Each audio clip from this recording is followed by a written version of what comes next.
Inilah 30 hari bersuara ala podcast Kepo Buku bersama Rani, Toto, dan Steven. Selamat mendengarkan.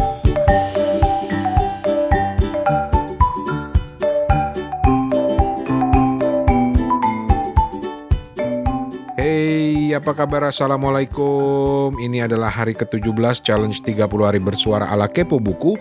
Dan kata kunci hari ini adalah kejadian. Wah, seru nih. Oh ya, nama gue Rani Hafid. Just in case ada yang nanya gitu ya. Hah? Nggak ada yang nanya? Iya, nggak apa-apa sih. Oke, kata kunci hari ini mengingatkan gue pada salah satu buku yang dulu nggak sengaja gue temuin waktu lagi bosen banget, nggak tahu mau baca buku apa lagi, dan akhirnya iseng-iseng browsing di Amazon. Dan ketemulah novel ini. Dan tanpa babi bu lagi langsung gue beli versi Kindle-nya. Semua gara-gara judul novelnya. Judulnya begini. The 100-Year-Old Man Who Climbed Out of the Window and Disappeared. Anjrit, ini novel apaan? Judulnya kayak koran lampu merah begini. Judulnya buat gue absurd banget. The 100-Year-Old Man Who Climbed Out of the Window and Disappeared. Lelaki 100 tahun yang manjat keluar jendela dan hilang. Absurd banget gitu. Tapi itu justru yang menarik gue untuk beli. Langsung gue beli. Dan dari halaman pertama aja gue udah kena hook untuk lanjut baca sampai habis, sampai seterusnya. Karena penasaran. Jadi intinya gini, di bab 1 novel ini udah diceritain kejadian awal yang mendasari semua cerita dalam novel ini sampai selesai. Dan itu seperti judulnya, ya memang diawali dari kejadian seorang bapak-bapak tua umurnya 100 tahun, kalau istilahnya itu centennial gitu, yang suatu hari memutuskan kabur keluar lewat jendela. Kabur dari mana? Jadi gini kejadiannya. Si bapak tua itu namanya Alan Carlson. Itu tokohnya ya, tokoh bapak tua itu. Dia tinggal di panti jompo di Malcolmping. Gue gak tahu ini bener gak cara bacanya, Malcolmping di Swedia. Dan hari itu dia merayakan ulang tahunnya yang ke-100. Ini istimewa banget ulang tahun ke-100 karena di panti itu baru ada satu orang yang umurnya nyampe 100 tahun. Sampai-sampai Pak Wali Kota Malcolmping, gue penasaran pengen tahu cara bacanya gimana ya. Jadi menyimpang deh tuh. Sampai di mana? Oh ya, Pak Wali Kota Malcolmping itu sampai-sampai mau datang, mau ikut ngerayain hari ulang tahun ke-100 si kakek ini. Tapi sejam sebelum acara, si kakek Alan Carlson ini kabur dengan loncat jendela di panti jompo itu. Penasaran gak lo? Ngapain tuh kakek-kakek kabur? Kemana? Ngapain? Buat apa? Banyak pertanyaan yang muncul di dalam diri gue gitu, dan mungkin di dalam diri lu yang membaca buku ini nantinya.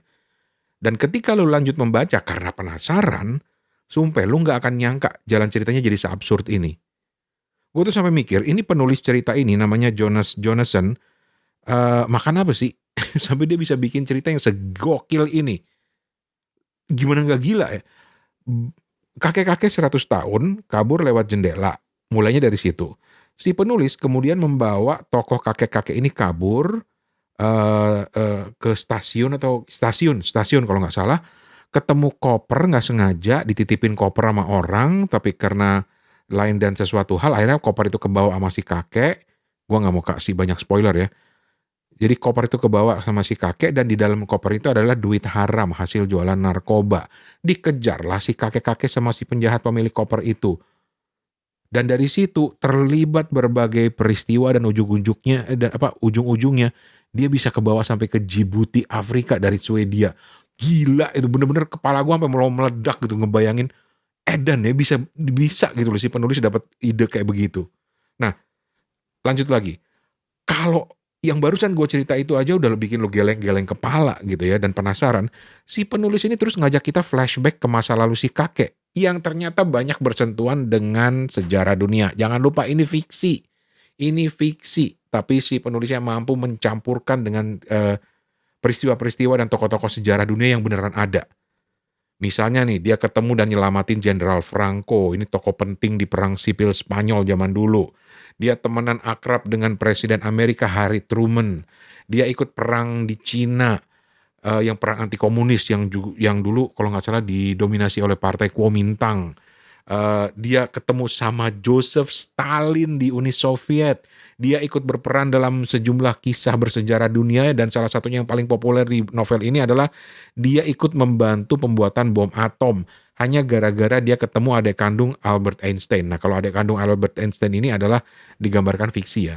Tapi dia bisa mengaitkan antara fiksi dengan sejarah dengan begitu halusnya, men.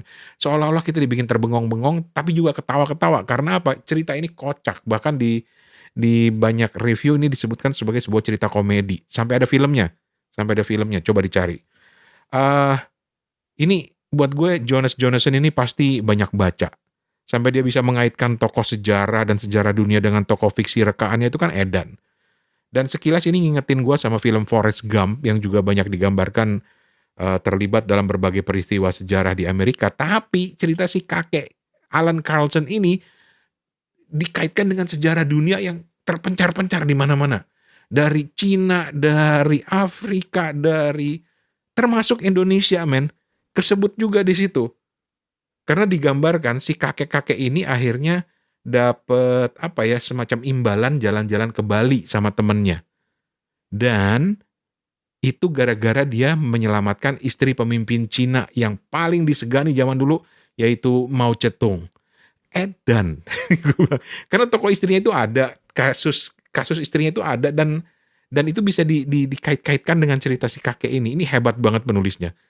Gila banget. Dan ini dia.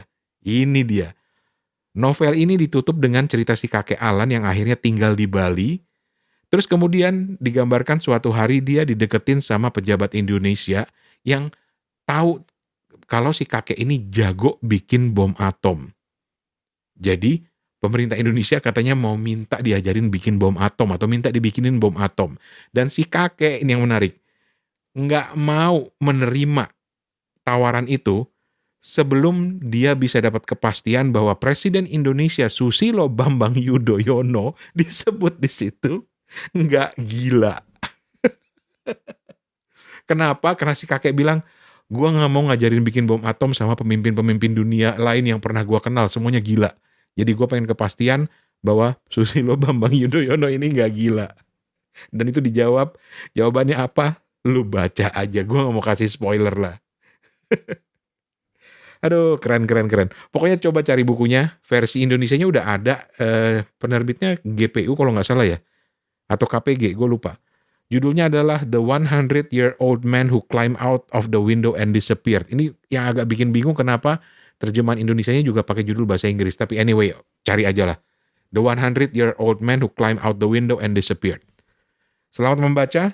Lo yang suka sejarah, gue pikir bakal terhibur dengan buku ini, walaupun ini novel, walaupun ini fiksi. Dan untuk itu, gue Rani Hafid pamit. Besok kata kunci 30 hari bersuara hari ke-18 adalah cita-cita. Dan itu gue oper ke Steven untuk nerusin. Fen, tangkap. Assalamualaikum. 30 hari bersuara adalah gagasan dari komunitas The Podcaster Indonesia. Saya Tante Google, sampai ketemu di episode besok. Permisi cuy.